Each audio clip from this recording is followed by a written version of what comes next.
விரைவில் தொடங்கவுள்ள பொதுத் தேர்வுகளுக்கு மாணவர்கள் ஆயத்தமாகி வரும் நிலையில் அனுபவம் வாய்ந்த ஆசிரியர்கள் மாணவர்களுக்கு கூறும் டிப்ஸ் என்ன என்பதை பார்க்கலாம் இந்த தொகுப்பில். பயம் அப்படிங்கிறது இருக்கவே கூடாது. நிச்சயமா அவங்களால 100% எல்லா சப்ஜெக்ட்லையும் ஆல் பாஸ் பண்ண முடியும். எதை வச்சு நான் சொல்கிறேன்னு கேட்டிங்கன்னா, இப்போ ஒவ்வொரு சப்ஜெக்ட்லேயும் வந்து பார்த்தீங்கன்னா 15 மார்க் 20 மார்க் அப்படிங்கிற 1 மார்க் இருக்கும். ஃபஸ்ட்டு அந்த 1 மார்க்கை நம்ம கவர் பண்ணிடணும். சப்ஜெக்ட் அந்த கண்டென்ட்டை பொறுத்த வரைக்கும் அதில் தரோவாக இருந்தாச்சு அப்படின்னு சொல்லிச்சுன்னா மேக்ஸிமம் நம்ம 75% ஆஃப் பாஸுக்கு நம்ம நெருங்கிட்டோம். அதே ஒரு சிங்கிள் டிஜிட் எடுக்கிற பிள்ளைங்க கூட அந்த அரசு கொடுக்கப்பட்ட அந்த ஸ்லோ லேர்னர்ஸ் மெட்டீரியல் அதை படிக்கும்போது நிச்சயமாக 60 மார்க் எடுக்கலாம். பாதி அறகுறையாக படித்தா கூட நிச்சயமாக 40 மார்க்ஸ் எடுக்கலாம். மேல் குறிப்பாக இயற்பியல் பாடத்தின் ஒரு மதிப்பெண் வினாக்கள் எவ்வாறு அமையும் என கூறியுள்ளார் தனியார் பள்ளி இயற்பியல் ஆசிரியர். இந்த ஒரு மதிப்பெண் வினாவில் 1 மார்க் வந்து கரெக்டாக படிக்கணும். படிக்கிறது வந்து புக் பேக்கில் வந்து எங்களுக்கு இயற்பியலை பொறுத்தளவு வந்து எல்லாமே கேட்க மாட்டாங்க. ஒரு 10லேருந்து 11 கேள்விகள் வரைக்கும் கேட்க வாய்ப்பு இருக்குது. அதுக்கப்புறம் இருக்கிற 4-5 வினாக்கள் வந்து புக்கில் உள்ளே இருந்து உள்ள மதிப்பெண்கள், வேல்யூஸு, அதே மாதிரி ஒரு ஃபார்முலா பேஸ் பண்ணி சின்ன ப்ராப்ளம்ஸ், இதை மாதிரி அவங்க தயாராகிட்டாங்கன்னா அந்த ஒரு மதிப்பெண்களையும் முழுமையாக கண்டுபிடிச்சி அந்த ஆன்சரை கரெக்டாக சொல்லிட்டாங்க அப்படின்னாச்சுன்னா முழு மதிப்பெண்கள் பெற்றலாம். 100க்கு 100 மதிப்பெண்கள் எடுத்துடலாம். புதுசாக நீ கொஷின் பேப்பர் பார்த்து படி, இல்லை நோட்ஸ் எடுத்து படி, ஃப்ரெண்ட்ஸை கூட்டிகிட்டு வந்து படி, நீ ஃப்ரெண்டு வீட்டுக்கு போய் படி.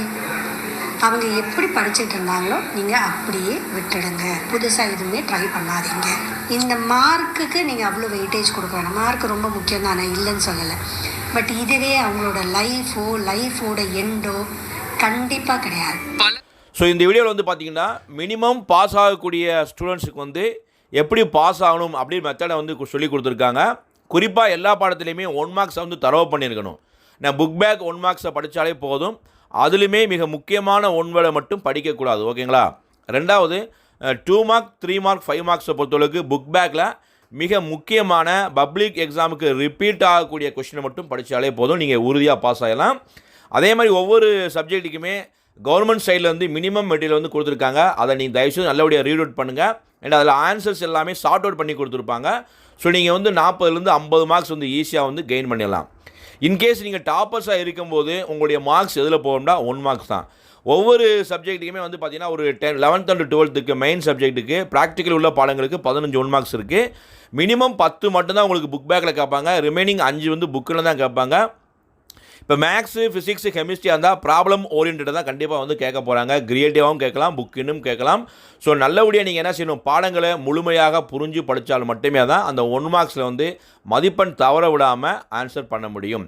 ஸோ நீங்கள் வந்து படிக்கக்கூடிய பாடங்களை நல்லபடியாக படிங்க, ரிலாக்ஸாக படிங்க, அவங்களுக்கு புரியக்கூடிய வகையில் அவசரம் இல்லாமல் படிங்க. ஒவ்வொரு பாடங்களுக்குமே பப்ளிக் எக்ஸாமுக்கு ஒரு 3 நாள் 4 நாள் விடுமுறை இருக்குது. ஆல்ரெடி நீங்கள் வந்து ஹாஃப் இயர்லி எக்ஸாம் ரிவிஷன் 1, 2 எழுதியிருக்கீங்க. ஃபுல் போர்ஷனில் வந்து இதுவும் இல்லாமல் ப்ரைவேட் ஸ்கூலில் தனியாக நிறைய எக்ஸாம்ஸ் வச்சுருப்பாங்க. ஸோ படித்த பாடங்களை யூனிட் வைஸாக நல்லபடியாக படிங்க. நம்ம சேனலில் வந்து பார்த்திங்கன்னா மிக முக்கியமாக ஒவ்வொரு பாடங்களுக்குமே வெரி மோஸ்ட் எக்ஸ்பெக்டட் கொஷின் கொடுத்துருக்கோம். அதை ஃபாலோ பண்ணுங்கள். அந்த கொஷினை நீங்கள் ரீட் அவுட் பண்ணும்போது தெரியும் உங்கள் சப்ஜெக்ட் டீச்சர்ஸ் வந்து இதெல்லாம் பொதுத் தேர்வுக்கு வரும்னு சொல்லக்கூடிய கண்டென்ட் கொஷின் தான் நிறையா இருக்கும். இதை ஃபாலோ பண்ணுங்கள். பப்ளிக் எக்ஸாமை சூப்பராக அட்டன் பண்ணலாம். இந்த வீடியோ பிடிச்சா லைக் பண்ணுங்கள். மறக்காமல் இந்த வீடியோ ஃப்ரெண்ட்ஸுக்கும் ஷேர் பண்ணுங்கள். அதை பஸ் தேங்க்யூ.